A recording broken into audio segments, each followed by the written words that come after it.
Salutations, Utopians. What it do? Hope everything is great with everyone today. Long day, a lot of debating in the comment section. Um, Want to talk a little bit about this Zach Edey Purdue situation. He's a 4-year guy from Canada. Uh, Very intriguing prospect. A lot of people are wondering whether there's a place for him in the league. Um, Watching yesterday the Wizards versus the LA Lakers. First and foremost, since this offseason, I've been a bit concerned with the direction of the Washington Wizards. Um, Due to the fact that Bradley Beal was on a no trade clause, they could only get 2 second-round picks for his services when they sent him to Phoenix, and the Ishbia brothers, I may have brutally just racked up their name pretty bad.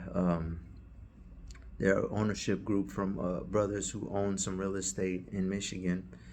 They've cornered the market. Them, Dan Gilbert, owner of the Cavaliers, friendly rivalry going on. Great, interesting piece on ESPN for those to whom it may concern.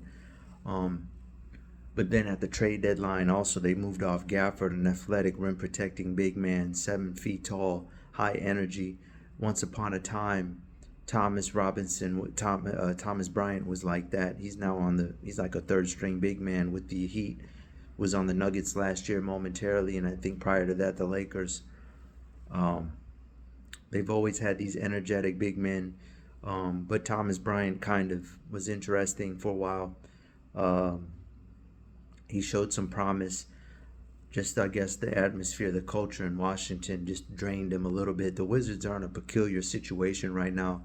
The mayor of Washington is getting ready to sue them over some stadium problems. It's kind of crazy. Kansas City just got told by the fans, stonewalled, we're not paying taxes for you guys to build a new stadium. I don't know if that Super Bowl bus party kind of scared the fans a little bit, didn't help.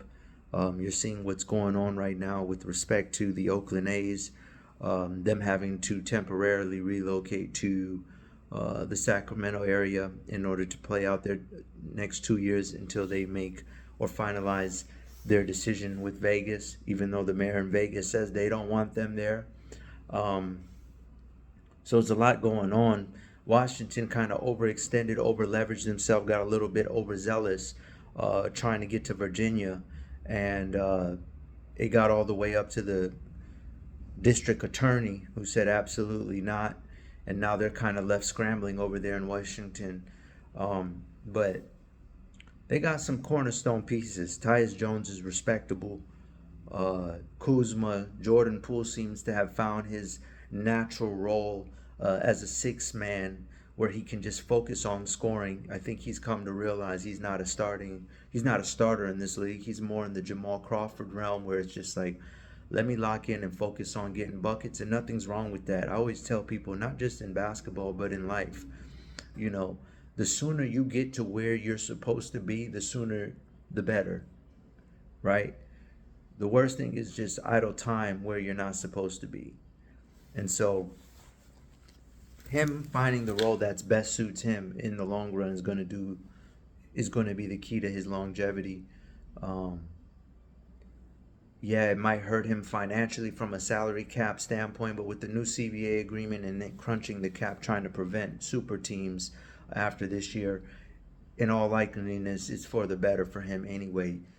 I'd rather, have a long career and maybe make a little less money, but you can still build your reputation, your likeness, and everything like that, than make one big paycheck and then be out of the league, bounce, and then your career ends unceremoniously and you got nowhere to go because everyone remembers you based on your last act. Look at Iguodala. He went out, he went to the bench a little earlier than his career, even though he had a lot more left in the tank, and then he ended up becoming a champion, and being next to Curry allowed him to open up doors in the Silicon Valley, where now he's working with Fortune 500 companies and on pace to be a billionaire. Um, because he decided to sacrifice a little bit of the prime in order on the court to be able to build the likeness off the court. And Manu Ginobili was another guy like that. Manu could have been box office tallying up all types of records for points. and field goals and all types of stuff, but chose to be a six man and end up prolonging his legacy to heights that you could only imagine with the Spurs. Um, Still recognized as the Michael Jordan of Argentina when he's home. So that's all that matters. But the Wizards have some cornerstone pieces. I think Marvin Bagley, though he has the size of a big man, the mentality and the heart is not of a big man. He's best at the four spot. And I think poverty franchises get caught up playing trends. Them putting him at the five when they know he's a four is similar to why the Lakers are getting ragdolled as soon as they play against teams with real big men. Because, with i.e. the Sabonis's and Jokic's of the world, because they're trying to play this modern day space basketball instead of the half court slow down, which is what has landed the Lakers in trouble in the long run anyways. Since the Phil Jackson era, they had the half court set. They probably could have won a couple more rings with Phil in that triangle offense, but Jeannie wanted to play Showtime style ball and get it back to where her father had the Lakers. Hence why they got LeBron to play the magic role, even though he keep being compared to Jordan. And so the same kind of problem is being presented with the Wizards. You got Marvin Bagley playing the five when he's really a four. And he really is a spot up, face to the basket kind of big man, similar to Chris Bosh. But they got him trying to make him a stretch five, and it's just not him. He's no Miles Turner, who even himself has caused the Pacers to have some limitations because he has no post moves. Championship teams have traditional lineups and play traditional ball. Don't let people fool you.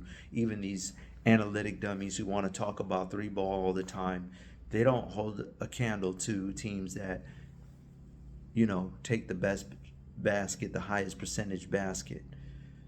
For all the splash bro talk, never forget Sean Livingston was coming off the bench, one of the deadliest mid-range shooters the game has ever seen. Same for Mo Buckets, one of the best stretch fives. We've stretch fours, stretch five hybrids. He, even though he was a natural power forward when he got in the league, was able to sneak because he was in the second unit as a five, as a 6'10", 6'11", mid-range 15-footer type guy. David West, the same thing. One of the greatest automatic mid-range shooters we've ever seen. They had guys in the second unit who were hitting the mid-range regularly. Don't let the analytic dummies fool you. Talking about all this splash thing, that's for the commercial sales stuff. When you talk about the nitty-gritty of it, they had high percentage 2-point scorers on their roster. DeMar DeRozan is still making a living in this league at 35. And yes, he did improve his three-point shooting markedly, but he's still a mid-range guy. There's a reason why the Chris Paul's in the second unit. So when you're looking at, anyway, long story short, you're looking, and I see they got Baldwin, they got Avita, okay, a prospect, Latvia guy, small forward, 6'9", who's shown flashes of brilliance.